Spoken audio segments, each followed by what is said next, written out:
وہ تو ایک لمحہ تھا، اور اب اصل ایک وقت، اب جو ہمارے پاس وقت ہے وہ شاید ایک لمحے سے بھی کم ہے، اور کچھ نہیں پتہ کس لمحے کیا ہو جائے. تو بہت سارا وقت غفلت میں گزر گیا ہے، لیکن بہرحال اللہ تعالیٰ جو ہے وہ ہم سب کے ساتھ ہے، ہمارا حامی و ناصر ہے، ہمارے لیے ہدایت کا جو ہے وہ ایک بڑا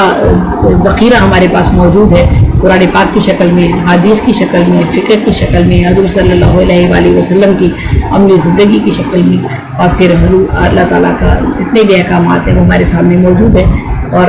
جو ہے ابھی جب تک سانس ہے تب تک جو ہے وہ توبہ کا راستہ کھلا ہے، اور اچھائی کی طرف قدم بڑھانے کا راستہ کھلا ہوا ہے. تو اللہ تعالیٰ ہم سب کو اپنے حفظ و امان میں رکھے، آمین ثم آمین. آخر میں آپ سب لوگوں کی صحت اور سلامتی کے لیے دعا کرتی ہوں، اور آپ بھی میرے لیے دعا کیجیے، اور ہم سب کے لیے دعا کیجیے جو جہاں بیمار ہے، جس حالات میں ہے، بہت سے مشکلات میں ہیں. ہم سب ذہنی اذیتوں کا شکار ہے. کیا کہا جائے، کیا میں سمجھتی ہوں کہ 99% یہاں پر لوگ جو ہیں وہ ذہنی مریض ہیں، ٹینشن میں مبتلا ہے. یہ ہمارا المیہ ہے پاکستان کا، خاص طور پہ پاکستان کی بات صرف نہیں کر رہی ہوں، برصغیر پاکستان کی بات کروں، یا غیر ترقی یافتہ ممالک کی بات کریں، یا ترقی پذیر ممالک کی بات اگر ہم کریں، تو ہمیں مہنگائی نے مار دیا ہے، بے روزگاری نے مار دیا ہے، بھوک و افلاس نے مار دیا ہے، ہماری نفسی نے مار دیا ہے، ہماری اخلاقی انحطاط پذیری نے ہم کو ختم کر دیا ہے. ہم جو ہے صرف اب گفتگو تک محدود ہو کر رہ گئے ہیں، باتیں بہت اچھی کر لیتے ہیں، لیکن ہمارا عمل جو ہے وہ ہم اس میں بہت پیچھے رہ گئے ہیں. تو اس کی طرف ہم توجہ دے سکیں، کاش کہ اللہ تعالیٰ ہم پر کرم فرمائے. آمین ثم آمین. آپ سب کی زندگی میں آسانی پیدا کرے. زیبر سازیبی کو اجازت دیجیے گا. محمد نواز بلیانہ صاحب جو گلوبل رائٹر ایسوسیشن اٹلی کے سربراہ ہیں، اور وہ اپنے چینل پر، ٹی وی چینل پر یہ پروگرام نشر کرتے ہیں یوٹیوب کے پر، تاکہ باہر کے ملکوں میں جو لوگ آباد ہیں اور جو دین سے دین کی تعلیم ان تک پہنچنا ذرا مشکل ہوتی ہے، زندگی بہت مصروف ہے اور بہت بھاگت دوڑ کی زندگی ہے باہر کی، اتنی زندگی آسان نہیں ہے، بڑی مشکل زندگی ہے باہر کی. اور خاص طور پہ نئی نسل جو ہے وہ ہماری جو ہے اس کو دینی تعلیم تک لے کر آنا بہت مشکل مرحلہ ہے، کیونکہ وہ ایسے ماحول میں پیدا ہوئے ہیں، ایسے ماحول میں زندگی گزار رہے ہیں جہاں پر وہ عملی طور پر ایک انسان کو ایسا دیکھنا چاہتے ہیں جو سچا ہو، کھرا ہو، جھوٹ سے، بے ایمانی سے، کرپشن سے، برائیوں سے پاک ہو. اس کی بات پر وہ عمل کرنے کی کوشش کرتے ہیں. اور اگر ہم کتنی بڑی بڑی باتیں ان کے سامنے کر لیں تو بچے ہمیں جواب دیتے ہیں کہ آپ پاکستانی تو ایسے ہو،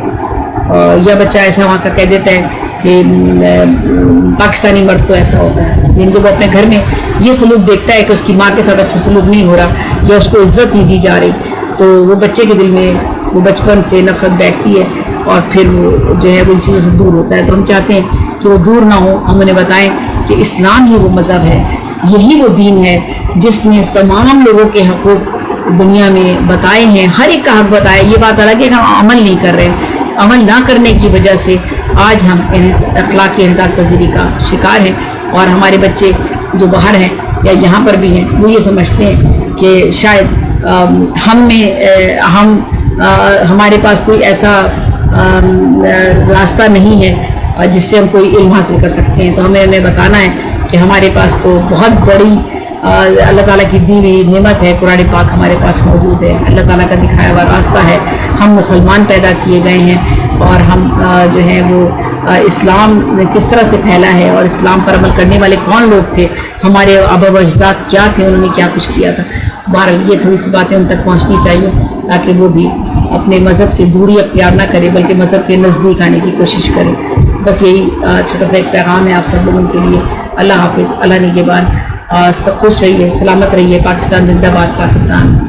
پاکستان پائندہ. اللہ حافظ، اللہ نگہبان.